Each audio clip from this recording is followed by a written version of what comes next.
Hello, and welcome to ERDC's Beyond the Gates. The theme this season is 7 Labs, 1 ERDC. Discover the power of ERDC's 7 laboratories as they bring their technical expertise together to solve the nation's toughest challenges. From developing technologies that support the warfighter to improving the civil works systems we rely on each day, see how each of these 7 labs play a unique role in engineering a safer, better world.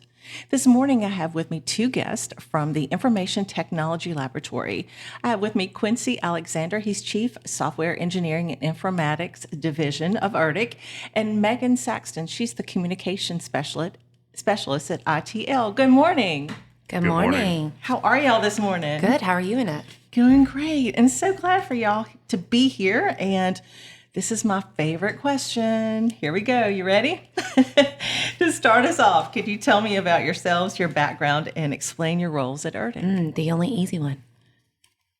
I'm Megan Saxton. I am the communication lead at ITL.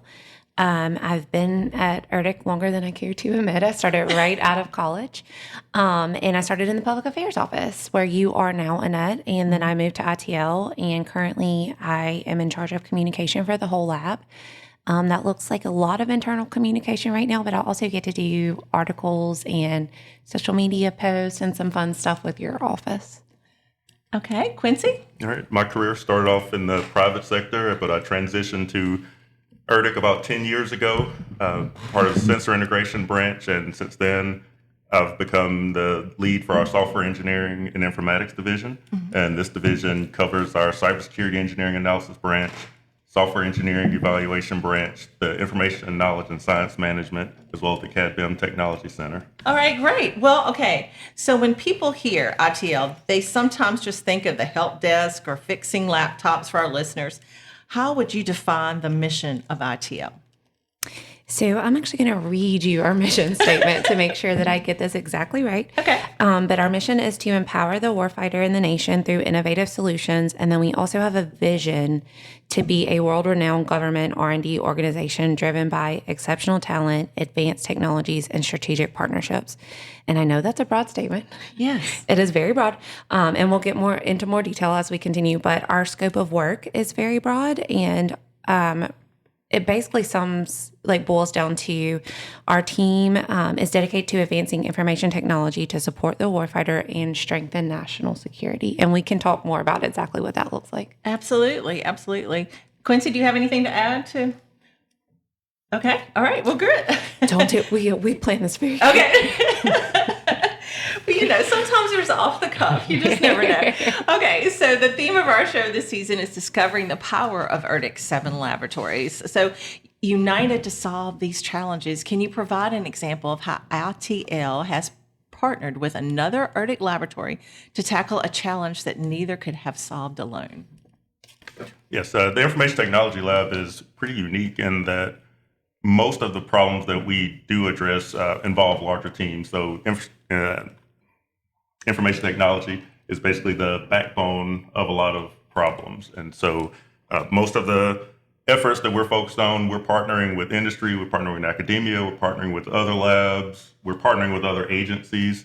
Some examples of those may include like our robotics program, where we're focused on communication in GPS-denied environments. We're focused on low size, weight, and power devices to transmit information, but we're leveraging the domain expertise of GSL with their mobilities branch. And when we're looking at it in Arctic environments, we're working with our cold regions lab to understand that space, or with the geospatial research lab where, they have the expertise in the geospatial mapping and the analytics. And we're just more about how do we, collect the data, transfer that, and use it to make decisions in that space. So, my particular research area that I started in the Information Technology Lab was in structural health monitoring.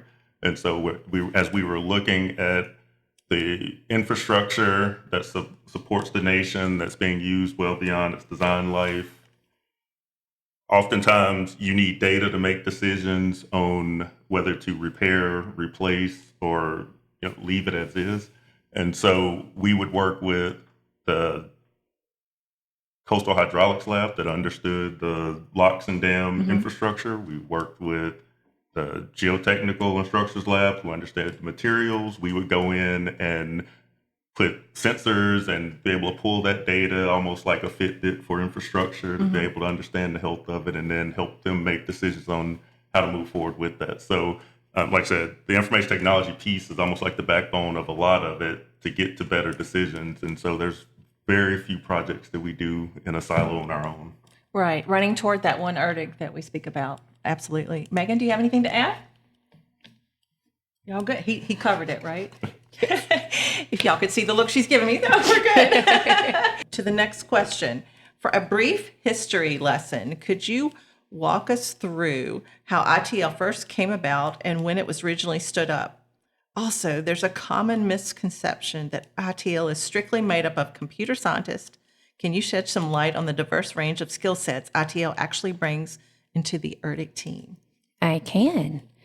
So Quincy just talked a little bit about our work with other labs, and that is how we started. We started as a lab resource back with a waterways experiment station. There were functions like the automated data processing center, the visual production center, and even the library that were resources for all of the labs. But in 1996, they actually consolidated all of that, and we became ITL. So we are 40 this year, turning 40 this year. And since then, we have grown to have our own mission. So we still aid the other ERDC labs. That's a very important part of what we do. But we also have our own work that is, a very, very big piece of what we do. And yes, we are home to the supercomputers. So I think everybody associates ITL strictly with computers and computer scientists. And we do have a lot of people who are experts in areas like advanced computing and software development, but we have so many other specialties, cybersecurity, artificial intelligence, autonomy and robotics, virtual reality. That's a fun one. And the scope is constantly growing. So that variety of backgrounds that makes up our lab is part of why we are so successful at what we do. Awesome. Quincy? Yeah, so when you asked about the different skill sets that we bring, I mentioned that one of the branches under my division is information science and knowledge management. We've got librarians, we've got editors in that branch. My background is civil engineering. See, I did not know that. We've got not computer science. Right, not computer scientists. So, maybe 60% of our lab is computer scientists, but in order for them to be most effective in their roles, you need domain expertise from other areas. Right. And so, it's the combination of a lot of different skill sets that I think make us stronger than what an individual discipline would be able to do alone. Absolutely. Teamwork makes the dream work. That's it. A key pillar of ERDC's mission is military engineering. How does ITL help commanders cut through the noise and make faster, smarter decisions on the battlefield? So right now, the big push has been related to data-driven decision making. And so whether it's artificial intelligence, machine learning, but how do we help get to the right decision faster? So one of the research and development area that's led out of ITL was looking at engineered resilient systems, which is, really about acquisitions. If you're trying to design a new flight platform, being able to use or leverage the high performance computing power that Megan mentioned earlier, be able to get to a design faster. So instead of looking at a lot of different options by hand, you can run simulations on the supercomputer for different environments, different situations, different payloads, and get to a smaller subset of options faster.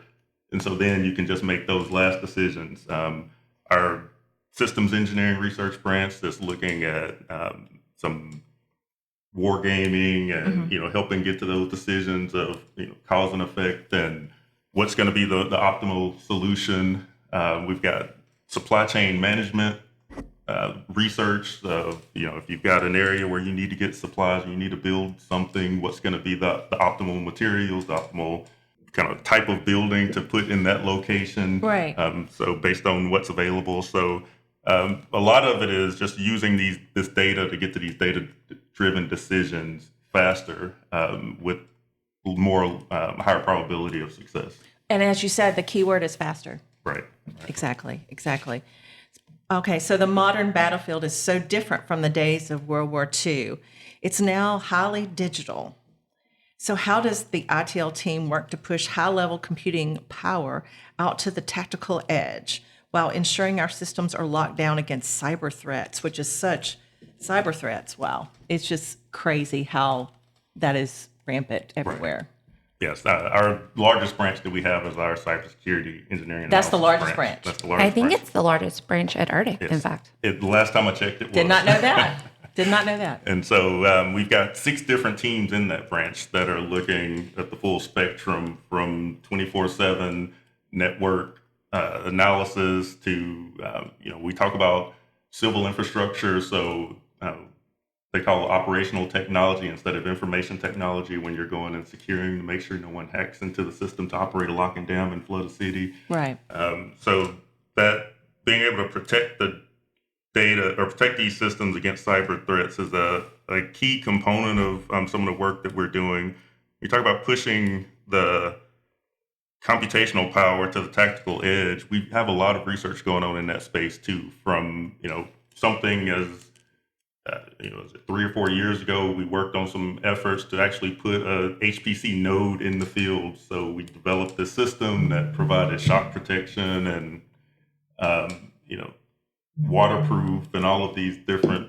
We talk about high level computational power at the tactical edge. We have a lot of research going on in that space as well. Several years ago, we worked on a system that we called the HPC in a box, where you could take an HPC node and put it out in the field, and it was shock resistant and waterproof and temperature resistant, had a cooling system. And so rather than trying to collect the data in the field, bring it back to our HPCs, run it, and then send the solution back, you'd be able to actually do all the processing in the field. Mm-hmm. That was at a large scale. But then we have these sensor swarm research where maybe you have a network of a lot of small, low power sensors that you could deploy, and they could talk to each other and process and get these answers. And so that might be for an effort where you're looking at trying to detect chemicals in water. And so you can drop a suite of these small, low power, cheap sensors, and they each are collecting pieces of data and sending it to each other and sending it back to the main system in order to get a decision on the quality of water, if there are any contaminants there. There's other research areas that are looking at in the field when you have these different systems. So you've got your robotic systems, and each of them are performing different functions, and they need to talk to each other to understand, well, I'm making this change, therefore the whole environment is changing, and so now you have to redirect what you're planning on doing. And so a lot of that is just high computational power that's at the edge to help make these decisions. And really it's all about making a safer environment for the warfighter. Right. And then it's just mind-blowing to me the way technology is just ever changing. How is it going to be in 10 years from now, Right. It just, and when we look at how it's going to be in 10 years, it's kind of exciting to know that we are helping to drive what that's going to look like. We're working with some of the major manufacturers and industry to say, okay, these are the needs of the government. This is the research we're doing. How do we deploy this on your platform so that this becomes a standard that could be used for the larger war fighting efforts? Right. Like you said, Annette, technology does change very rapidly, and that's a huge part of our mission and a challenge, but a fun one, I feel like, because we have to constantly stay on top of changes and what's new and what's coming next. And so far, I feel like we've done a really good job of staying on the forefront of a lot of these technologies. I also want to circle back to cybersecurity for a second, because that's one of our like we said, one of our biggest things that we do, and it's one of my favorite things that ITL does. And I don't get to talk about it a lot because a lot of their work is not something that we can talk about, right, in a public forum, and that's the information that I deal with. But we do have something called a white hat hacker in that group, and that term, I love that term.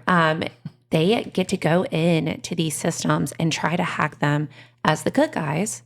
To see where there are vulnerabilities, to see where the bad guys might come in and find a weak point. And I always wonder how many students, if they knew that a job like that exists, some of these jobs that we have out here, I wonder if they knew about it. Sometimes I think maybe I would have majored in something different than English if I knew some of this stuff existed. And I love my job, but I love my job, but I think that that's one of the coolest things that we do is, go in and make sure that those systems are safe. And to have that challenge, yes. to say, okay, your job is to hack this fun, system, right? And see how long it takes. It's a very serious thing. Right. It's a very important skill set, a very important service that we are providing, but also does that brain not sound power fun? that I'm not aware of. Brain power that I'm not, my son, he's a computer scientist. So he starts explaining things to me and I start floating. I'm like, what's for dinner? I was like, I'm sorry, what are you talking about? I have no idea. When he goes into all those programming things, I'm like, I have no idea what you're talking about. Transitioning to civil works. The U.S. Army Corps of Engineers is responsible for a massive amount of infrastructure. How does ITL help manage and analyze all the data coming off that infrastructure to ensure it operates safely and efficiently? And there's several areas that we're looking at related to civil infrastructure. Right now there's a big push towards digital twins, and so we're looking at how can we map the existing infrastructure, understand the as-built, understand what's there, be able to pull in data from their SCADA systems and data from sensors that we deploy, bring that into the model and be able to do different exercises to understand. Can you explain what a digital twin I was going to ask that for people who might not be familiar with that term? Sure. So a digital twin is a digital replica of a physical system. They can come in multiple layers. So it could be as simple as here is a model of this lock gate, but then become as complex as each time there's a repair done, you're modeling that in the system, you're getting sensor data in real time, and you can update the model. And so once you have this model that's been calibrated, that's got data coming into it, then that becomes a great platform to be able to, again, kind of exercise it and understand in this scenario, this is how it's going to respond. This is where you're likely going to see failures. And then you can start planning based on those predictions to make decisions. So it's going to be more of a proactive approach to the infrastructure aging versus a reactive approach of waiting to see what's going to happen, what happens, and then trying to respond to it. There's less risk associated to trying to understand cause and effect on a digital replica of a piece of infrastructure versus trying to do it on the actual infrastructure. You take some of the human element out of looking into those changes and kind of do it digitally first to make sure that that's exactly what you want for your outcome. Well, so a silly question, even weather related, does it test that kind of stuff? Is it able to do that? The data can be an additional input into the model. Okay. So once you have your digital twin, again, it depends on what the piece of infrastructure is. If you're looking at miter gates on a lock-in dam, you're going to have different types of traffic. You're going to have different water levels. You're going to have different conditions of, dry and wet. Weather could be a piece of it because, if you're somewhere in the Pacific Northwest, you're dealing with icing during certain times of the year. Once you have the model, it's really a matter of what all data can you collect that you can add to it. And so that actually is what led to us getting into the robotics program in the early phases, because there was a need to be able to collect more data in areas that weren't safe for humans to enter. And so rather than trying to put a person in to inspect in these culverts and things like that no one had been in decades, could we put a robotic platform in and have a suite of sensors that can better understand the environment, and then you can make decisions just based off the data feeds that you're getting instead of having a person go into those. And we can. And we can do that. That's the damn bot. And that's the thing. ERDC is so data driven. Right. The data is so important. So engineering a secure and resilient future is another central focus of our show this season. So what does the concept of resiliency mean in your laboratory, and how important is it to your research? Yeah, just like technology is always evolving, threats are always evolving. And whether that's national security or whether we're looking at something like community resilience, we have to constantly consider risks. And the truth is that we will never be able to mitigate everything. So we need sound science and data. We just talked about the need for data that helps drive us to make the best decisions every time. And from a resilience perspective, we have to think about how we respond, recover, and adapt during each phase of performance or during a requirement or a threat, particularly in a way that minimizes impact to the mission. And that could, look very different depending on what we're talking about, but it could be something like the functionality of a dam. We just talked about our robotic systems going into dam works and conduits, a weapon system during a planned military operation, even the environmental lab, works with wetlands subjected to invasive species. So each of those are very different, all require consideration of how the systems will respond and bounce back to threats. And that's why we need to engineer them in the long term so that performance is optimal. And resilience, that's what resilience means in ITL. Okay. Quincy, do you have anything to add? She covered it. She covered it All well. right, awesome. Nailed it. So technology, as we've been talking about many times, moves incredibly fast. From your vantage point at the cutting edge of computing, what is the single toughest digital or data challenge that the nation faces right now, and how is ITL tackling it? So I think the biggest challenge we're facing right now is really that it's extremely complicated nature of AI and trying to understand how we're going to optimally implement it into everything we do. We're building so many new things that are focused on leveraging AI. We've been in the AI space for a while now. Probably longer than people knew about AI. Right. And so now that it's gone from, machine learning to make predictions to this generative AI where it can write for you or, help get to decisions for you, it's become mainstream. And so how do we leverage all of the things that we already know about the world and take that to the next level with AI?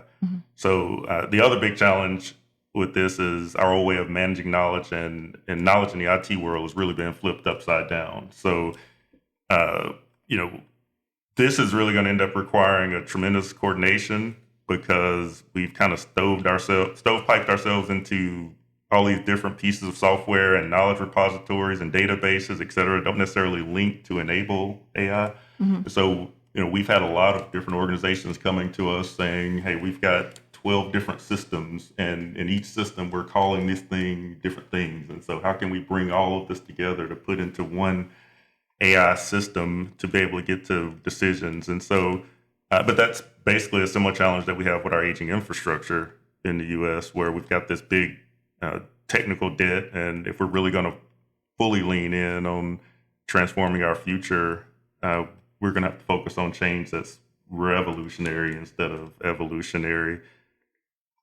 That's going to take a lot of time, a lot of thought, some strong leadership and investment, but we are working on that across ITL and with our USACE and DOW stakeholders to make sure that we're well postured to support these developments and lead in these areas, such as AI and high performance computing in support of R&D missions across the Army and DOW. So this has been done across multiple agencies and with the private sector. And Annette, actually, one of our newest facilities is an AI development lab, and that's new this year. That's something that we're hoping will help us grow our AI capabilities and better serve our customers and stakeholders. Right. Just like it just, to me, again, is mind blowing because it's taken over the world. It really is. It has. It just, wow. So ITL also manages, as we've talked about, the Supercomputing Resource Center. Can you tell us about it? Just how powerful are these supercomputers compared to the laptops we sit in front of every day? And people are not going to be able to understand. I'm going to try. Okay. It is really hard to grasp just how fast, how much storage, how much it's very hard to grasp the Super scale of is this. an understatement. Super right? is an understatement. Okay. And I do, when people ask me what I do, and I say I'm the communication lead for an information technology lab, and they look at me blankly, I then say, we have supercomputers, because it is something that people, can identify with a little, But yes, we were established as an Army supercomputer center in 1989. And then in 1993, we became a supercomputing resource center under the High Performance Computing Modernization Program. And so basically, the DSRC serves the high performance computing needs of engineers and scientists across the DoW. And we currently have 3 unclassified systems. All of those are named after Mississippi Medal of Honor recipients, which is one of my favorite things. One of those systems, Carpenter, is named after Marine Corporal Kyle Carpenter, who is the youngest living Medal of Honor recipient, Mississippi native. In fact, we did a show with him. We did. He came. It was very special. That is the largest unclassified supercomputer system in the DoW right now. And then our newest system is named Barfoot after Army Colonel Van T. Barfoot, and we got to host his family not long ago. And I'm going to give you a few facts about this system that will hopefully kind of put this into perspective. So Barfoot is comprised of 212,000 compute cores. And I think, Quincy, we were talking about this. Quincy told me combined we have almost 1 million compute cores across our systems. But Barfoot is comprised of 212,000 compute cores, has a file system with over 20 petabytes of available storage, and it is capable of over 9 quadrillion calculations per second, which, if you were wondering, is 9 followed by 15 zeros. So I'm going to try Analogy, to explain. please. Yes, Analogy, I'm going please. to try. I'm going to do my best. Okay, if you handed a calculator to every person on Earth, over 8 billion people, and then asked all of them to perform 1 calculation per second without ever stopping for a break, sleeping, eating, anything like that, just continue to perform calculations, it would take the entire population of our planet nearly 2 weeks to perform the same number of calculations Barfoot can do in just 1 second. Stop it. Pretty fast, I would say. So what would take months or years for scientists and engineers to solve on a traditional desktop can be accomplished in just hours or days. And that is the scale of power we're working with. In Vicksburg, Mississippi. In Vicksburg, Mississippi. Very cool. Quincy, do you have anything to add? Okay, she covered it. She All covered right. Well, if you can believe this, we're to the last question.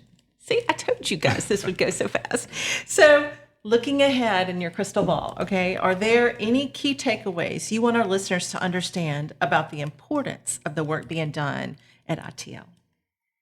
I think for your local listeners, as Megan just mentioned, the Information Technology Lab is bringing a great resource to this city when you're talking about almost 1 million cores of compute power that's able to make these decisions that are changing how we do things around the world.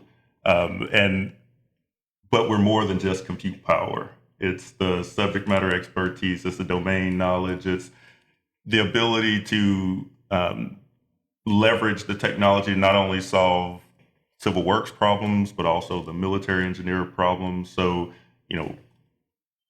data is, we're becoming a data-rich society. And so the ability to leverage that data to get to decisions faster is going to be the difference in us succeeding or not succeeding, right? Right. And so, and it's going to come in a lot of different shapes and forms and factors. So the big supercomputers at the station versus these low size, weight, and power devices that could be distributed across the field, but it's all leveraging information technology to get to decisions and to get to decisions faster and get to the right decisions in a lot of cases. And so proud of the work that we're doing here. Like I said, everything from the advanced modeling to the systems engineering research to, even the distribution and the management of this knowledge through the technical reports and editing work that goes out. And so this full spectrum of bringing data in, data to decision, documentation and management of that knowledge, that's revolutionizing how we do things. Annette, I think because we work in an office, it can be easy to forget the impact of exactly what we're doing. Because we're not out in the field often, but our work is actually saving lives. It's helping bring men and women in uniform home safely. It's helping protect infrastructure here at home. And that is a very rewarding thing to be a part of. And that is a very special piece of Vicksburg, Mississippi. Right. Exactly. And one thing I like to actually tell you guys, the people that we're interviewing here, is just thank you guys for what you do for your community and for the nation. It's in the region. It's so, so important. And the people are finding that out as they listen to the show. Thank you guys so much for being here. Happy to be here. Awesome. Well, thank you for listening to ERDC's Beyond the Gates. Tune in next week for another exciting episode. Have a great day.